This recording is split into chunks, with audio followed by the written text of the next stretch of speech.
Vous n'êtes sûrement pas sans savoir que le 17 mai dernier, on a eu la sortie de Stranger chapitre 1, un préquel au film d'horreur de 2008 que vous connaissez aussi probablement, The Strangers.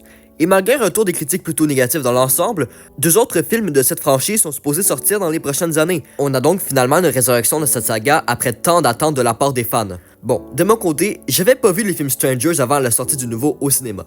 Et jugez-moi comme vous voulez, mais moi et mon pote, sachant que c'était un préquel, on a décidé d'aller voir ce fameux Stranger chapitre 1. Et pour être tout à fait honnête, j'avais trouvé le film pas si mal. C'était pas exceptionnel ou quoi que ce soit, mais j'avais trouvé qu'il était efficace dans ce qu'il voulait faire. Donc, puisque j'avais bien aimé mon expérience, j'ai décidé de me taper les autres films de cette franchise. Naturellement, j'ai commencé par l'original, sorti en 2008, et c'est pendant mon visionnage que j'ai commencé à comprendre les critiques envers le nouveau. Parce que ouais, après avoir regardé l'original, je me suis rendu compte que le film de 2024 lui empruntait énormément d'éléments de scénario, tellement que si on m'aurait pas donné l'information que c'était un préquel, j'aurais facilement pu le confondre comme étant un remake. Et je suis sûr que je suis pas le seul à avoir eu ce sentiment. Donc, ma vision du film a passé de bien à juste médiocre et inintéressant. Mais cela étant dit, j'adore pas le film de 2008 non plus, parce que même s'il contient en effet des moments qui m'ont fait trembler les jambes, pour citer le consensus de Rotten Tomatoes, il y en a tout simplement pas assez pour que je considère le film comme étant vraiment épeurant. Et même si c'était pas mal à quoi je m'étais préparé, je me suis tout de même ramassé à juste le trouver bon, sans plus. Bon, j'avoue, le fait que j'ai vu le nouveau film avant de regarder l'original a sans doute énormément contribué à mon appréciation, parce que ça a causé que je l'ai trouvé prévisible par moments, mais voilà, j'ai commis une erreur en allant voir le film de 2024 en premier, et j'en assume pleinement les conséquences. Bon, je déteste pas l'original, au contraire, je l'ai trouvé très bien en vrai, mais juste pas assez pour le faire rentrer dans n'importe quel top personnel. Donc quand c'est venu à sa suite sortie en 2018, j'avais pas vraiment d'attente. J'avais entendu dire qu'il s'éloignait complètement de l'ambiance de l'original et qu'il se rapprochait plus de films d'horreur de type slasher, et c'est tout. Donc c'est avec ces informations-là que j'ai lancé le film. Et est-ce qu'on a regardé le même film? Non mais parce qu'il y a clairement un bug dans le système là. Vous êtes tous aigris ou ça se passe comment? Non mais plus sérieusement, ça me dépasse. Je ne comprends pas les critiques que ce film a reçues. Pour moi, c'est clairement une des plus grandes injustices dans le cinéma d'horreur, et pour cette raison, je vais prendre la défense de ce film qui est beaucoup trop descendu par le public. Mesdames et messieurs, aujourd'hui on va parler de...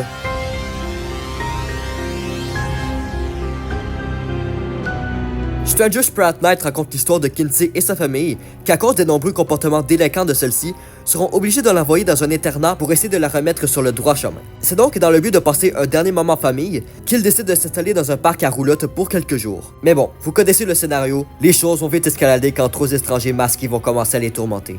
Et les personnages vont vite comprendre que s'ils n'agissent pas vite, ce sera leur vie qu'ils perdront au cours des prochaines heures. Bon, je vais commencer par clarifier ce que tout le monde sait déjà.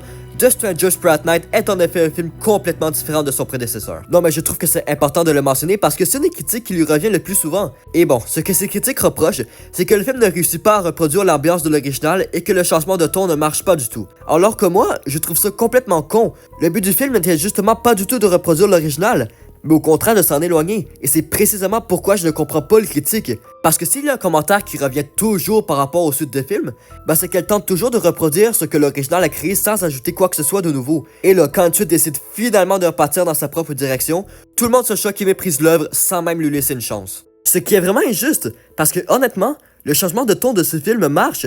Il arrive à reproduire le stress que le premier nous a donné, mais en le faisant d'une manière totalement différente. Dans Stranger Sprat Night, il n'y a pas d'attente. Quand l'action commence, elle commence. Et elle ne s'arrête jamais. Au contraire du premier film qui, lui, contenait beaucoup de temps mort.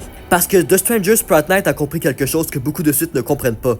C'est que le public est déjà au courant. On est conscient de ce que ces personnes sont capables de faire. Le premier a pris tout son temps pour nous le montrer. Alors c'est complètement inutile de nous faire passer par cette étape. Et malheureusement, beaucoup trop de suites le font. Mais ici, ce n'est pas le cas. Le film le sait qu'on sait. Et donc il va nous plonger directement dans le bain sans aucune pitié. Et ce, sans trop spoiler, au départ de nos personnages qui vont être victimes de cette entrée en matière rapide. Personnages qui sont de très grande force du film, parce que au contraire de beaucoup de films slasher, les personnages de Stranger Sprat Night sont attachants. Bon, ils ont quelques lacunes, mais ça reste que le scénario réussit vraiment à nous faire convaincre que ce sont de vraies personnes qui vivent de vraies émotions. Et ce genre de truc, ça ne tient pas à grand chose. De 1, à la performance des acteurs, qui ici sont très bons, et de 2, la manière dont ils sont développés. Ils vont faire la même chose que dans le premier, c'est-à-dire nous les présenter alors qu'ils sont en plein milieu d'une situation délicate, comme par exemple la demande en mariage refusée dans l'original, et l'envoi de Kinsey à l'internat dans le deuxième. Ces situations font en sorte qu'on peut voir de manière efficace le caractère de ces personnages, basé sur comment ils interagissent entre eux dans le contexte de la situation. C'est un moyen simple de les faire connaître d'une façon plus ou moins naturelle, et qui dans le cas des deux films, nous fait attacher à eux. Et ça vous le savez sûrement, mais c'est super important dans un film d'horreur de ce genre. Parce que pour que ça fonctionne, il faut que le public soit convaincu que les personnages qu'ils sont en train de suivre sont réels, parce que sinon il n'y a aucun stress. Ici, le film réussit bel et bien à nous convaincre de manière efficace que les personnages qu'on suit sont réels, et donc on stresse pour eux. Et en parlant de stress, vous pensez que le premier film était stressant? Ben vous avez raison. Mais Stuart Pratt Knight lui va augmenter les choses par x10. Et ça c'est causé par une seule chose, il n'a pas de temps mort. Parce qu'au contraire de l'original dont les scènes stressantes peuvent se compter sur les doigts de la main, le deuxième lui décide de faire vivre le spectateur 1h30 de stress et de peur intense. Les scènes d'horreur s'enchaînent à un rythme effréné, et le pire, c'est que chacune d'entre elles font mouche. Elles contiennent chacune un niveau de tension assez élevé et provoquent donc toujours une réaction de la part du spectateur. Jamais on n'est passif devant le film, et surtout, on ne s'ennuie jamais.